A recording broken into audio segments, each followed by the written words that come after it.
You today is Monday, April the 6th of 2026. My name is Francisco Gaffney, and this is my daily streaming all about governance, risk, compliance, and advisory boards. And this week, I'm walking you through the advisory board operating system work in practice, how it works in practice. So let me pull the model again over here. So you have four quadrants. On top you have scaling, on the right predictability, at the bottom you have the systems, and on the far left you have your edge, where your company goes into the transformation, reinvention, innovation.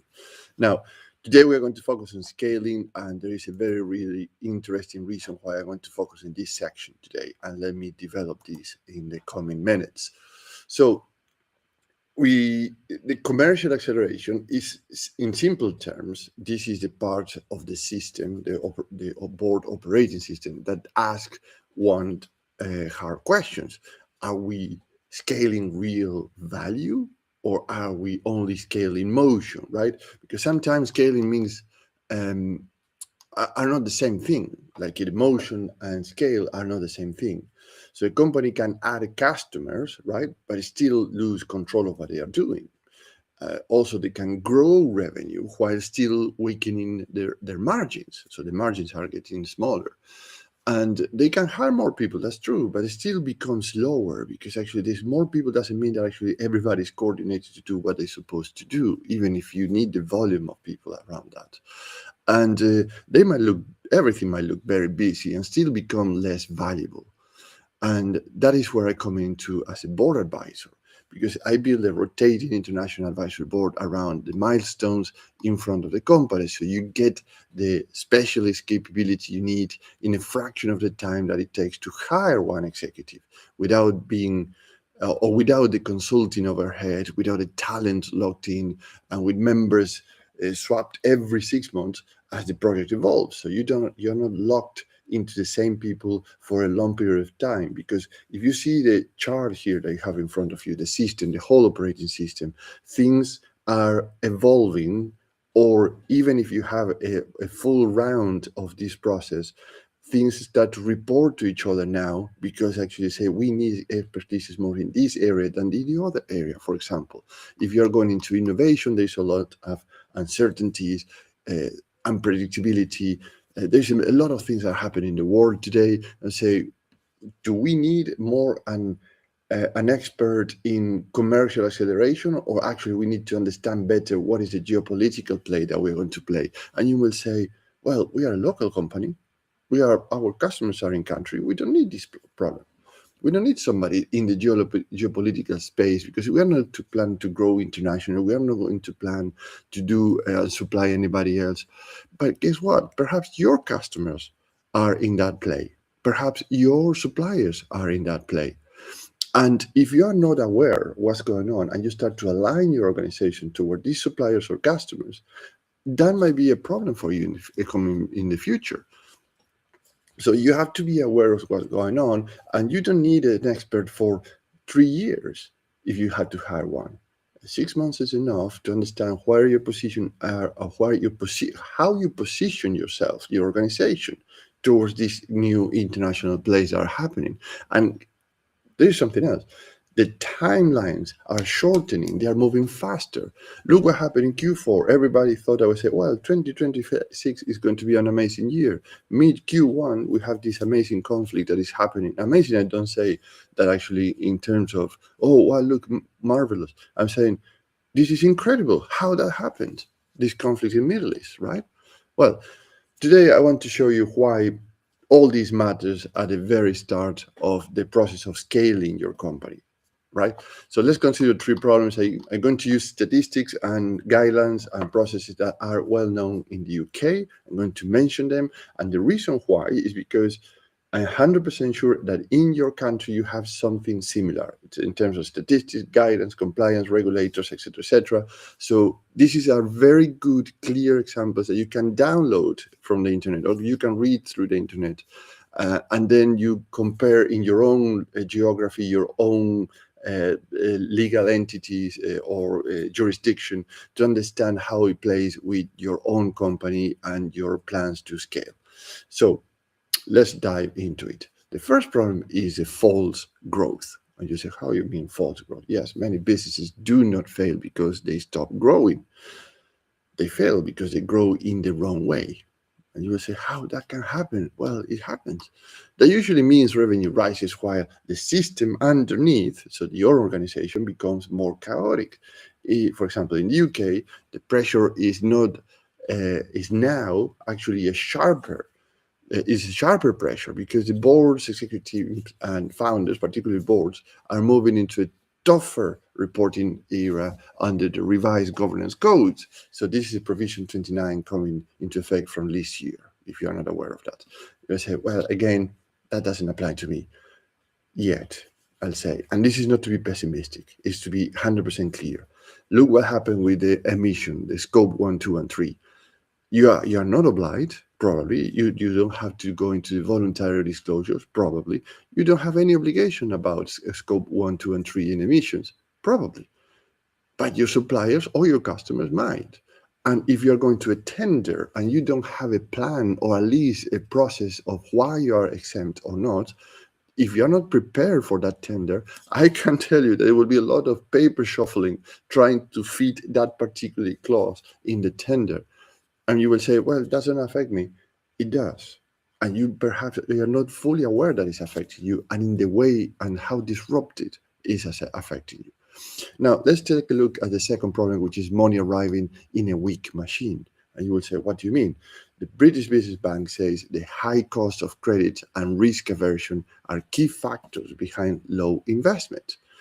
Right, so it's not that the money is not there. It's actually a high factors behind low investment are the cost of credit. We know that, but the risk aversion, we knew that, but actually how?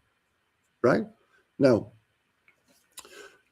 this means that actually the fewer smaller businesses are using external financing. Like before, there were not many. Today, are even less. External finance is important to grow. It doesn't mean that you have to go into debt. It's an instrument to grow. So in 2025, the equity tracker also says that over the past 3 quarters, mean 3 quarters of 2025, the amount invested stayed around the £2 billion in the UK. But the deal volumes were their lowest levels over the past decade. So the amount of money was the same, pretty much, but the deal volumes were less. So were less transactions providing that capital to companies. That means that weak operations do not get much room for error, right? So where the money went is the same money, well, allegedly, but for less companies. Why? Because they were more prepared, and people might say a lot of things about this. Oh, look at the big players always. No, it's not that they always win because they are bigger and they are better connected. They are mechanisms that are using that the smaller players or the more smaller companies they are not using, or they are not reporting correctly, right? So you need that preparation. And I'm not talking about a smaller player like a family company with 10 employees. I'm talking of companies of more than £10 million with 250 employees, etc., etc. So it's not that it's a small player; it's the company that probably are not prepared good enough for those capital injections. Now, the third problem is that scale exposes weak productivity, and you will say, "Well, how that come?" Because when you get bigger, well, let's go for statistics first, because actually that thing represents better. The Office for National Statistics says productivity growth is not uniform, right? It's like all around. And the gap between high and low productivity firms has widened. So before you have a high productivity firm and a low productivity firm. Now you have high productivity firms and very low productivity firms, right? So half of these firms had an approximate gross value added, a value added per worker of 31,000 pounds. But while the the average, were about 51,000 pounds. So there you are. So that's the biggest gap. So if the average, the medium was 51K, but now the average, the companies are producing around 31K per headcount or per worker, then you start to see what is the difference coming from. Is the scales exposes a productivity weakness, right? So if your board or your executive team or you as a founder are chasing the scale without asking where the volume per person is really coming from, you may be expanding more weight to the problem, not strength, right? So if that is a trap, what do the boards or the executive teams and the founders do instead? So that's the question. But let's put this in figures. So not in figures, in an example. So imagine if you bolt a bigger engine onto a car with loose wheels.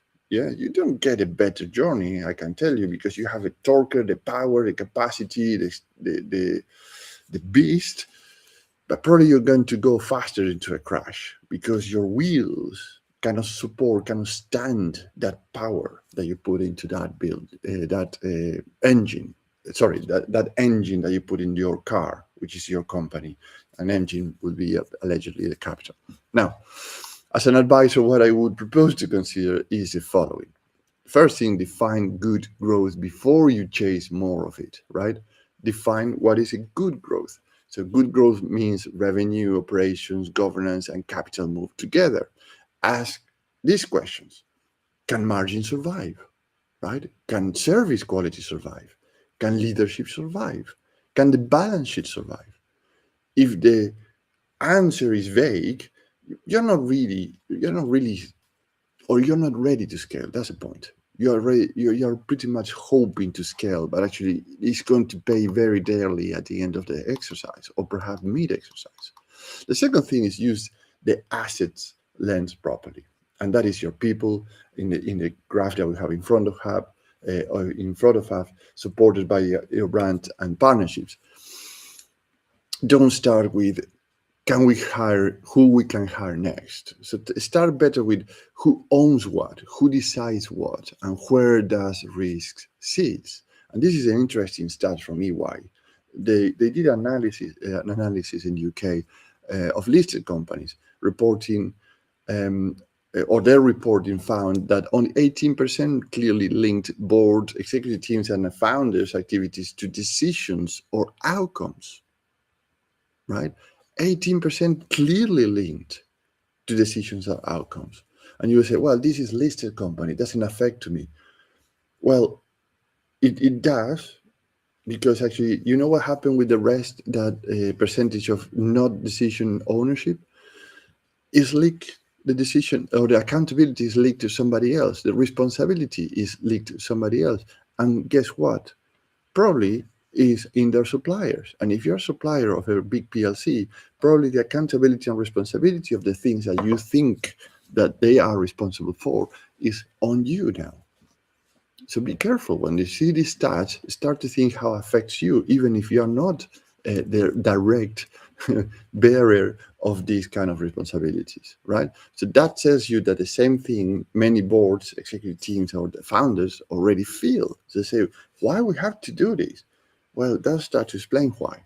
So that activity is often visible, but the accountability is not, right?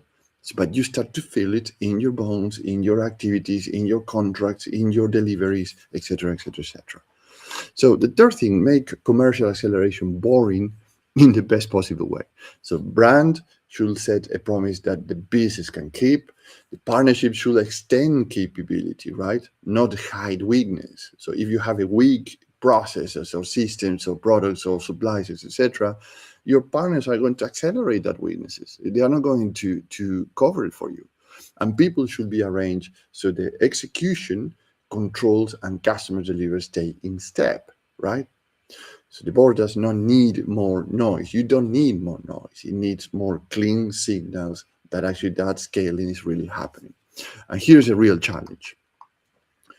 How do you get that capability fast enough without stuffing the payroll, slowing decisions, or hanging the whole thing to a larger consulting team that stays long after the problem has changed, right? Because sometimes if you see the operating system here, you might hire a consulting firm for addressing this portion, scaling, and they're specialized, they are experts, and they are very good They have an amazing track record on scaling companies, but what happened with all the rest, right? So you might have all this powerful engine, but you have to bear the rest of the company with you, and sometimes that is too long in terms of acceleration when they start to realize that the wheels are not supporting the speed or the torque or the power of that amazing engine that you put in your company. So how do you gain working with me, or what do you gain working with me? So it's three things: business outcomes, differentiators, and risk reductions. In terms of outcomes, I help boards, executive teams, and founders build a scale and a scale that lands cleanly. That means sharper decision rights, a tighter commercial focus, a cleaner operation accountability, and growth that builds confidence rather than creates drama. In terms of differentiator, I do not sell one permanent executive as the answer to every phase of the company. I build a rotating international advisory board around the company's milestone, right? So in this case, scale, predictability, systems, and innovation are four different people. It's not the same person. So you get the right mix of operators, sector expert, governance mind, and commercial firepower at the point you need it. Then we change this mix of people as the next milestone is coming to light, right? And in terms of reducing risk, this lowers two classes of risks from boards, executive teams, and founders at the same time. The first one, it reduces talent locked in because you are not forcing one person to sit at every stage of the evolution. And the second thing is it reduces blind spots because the board gains independent challenge and specialist depth, while the expectation for controls, reporting, and risk management are tightening. So one action you can take home today, and it's doable in 30 minutes or less, spend 30 minutes today with your team. Yeah, your CEO, CFO, your chair, or you as a founder with your team that you trust most, and put your current growth plan on one page and mark 6 lines, right? Red, amber, and green. The traffic light, the classic one. But what you have to put in that paper is 6 things: margin, cash, delivery capacity, control ownership, partner dependency, and leadership bandwidth, right? Because actually you cannot stand for absolutely everything. So what is a bandwidth, and how many leaderships have to be accountable for this scale?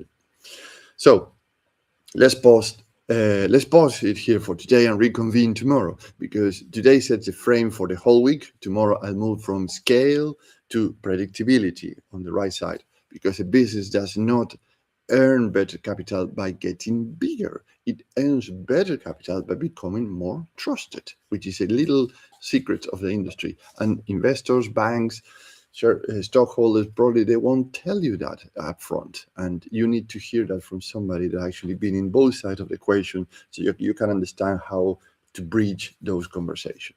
Now, if you are a board member, executive team, or a founder, and you need to scale without destroying your value, inquire about our advisory board operating system.